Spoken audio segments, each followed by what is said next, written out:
the Israeli government have brazenly, publicly, and openly declared their intention to commit a war crime and have commenced that war crime against the people of Gaza, saying that they intend to starve of food, electricity, water, 2.2 million people.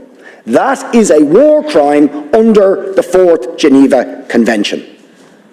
They are raining down thousands of the most sophisticated missiles known to humanity onto the most densely populated area in the world, carrying the certainty that almost every missile will incur civilian casualties, will and are destroying the infrastructure, the water infrastructure, the energy, making Gaza uninhabitable.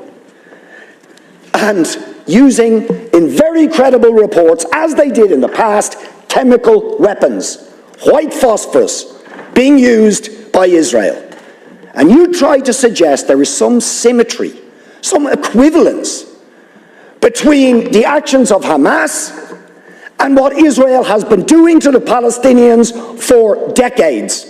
Will you admit that the terrible loss of life and escalation of violence that we have seen in the last few days is simply a continuation of the crimes against humanity, the war crimes of the state of Israel against the people of Palestine?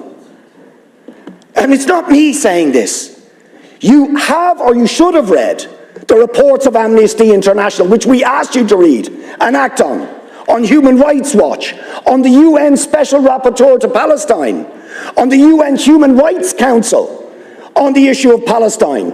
Do you know that the Israeli state will not even allow the UN Rapporteur on Palestine into the occupied territories, or the UN Human Rights Council in, because they know that they will bear witness to the ongoing ethnic cleansing, the ongoing illegal annexation of territory, the ongoing arbitrary detention of Palestinians without trial, the impunity when they assassinate a journalist like Shireen Abu Akleh. No justice, no sanctions. What do we actually get?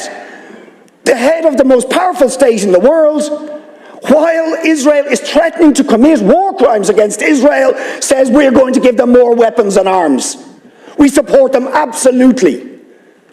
So will you admit that the ultimate responsibility for the terrible, and every single loss of life is terrible, but is the failure of the United States, of the European Union, of the Western powers to hold to account Israel for ongoing, decades-long ethnic cleansing, war crimes, crimes against humanity, the denial of the most basic rights to the Palestinian people?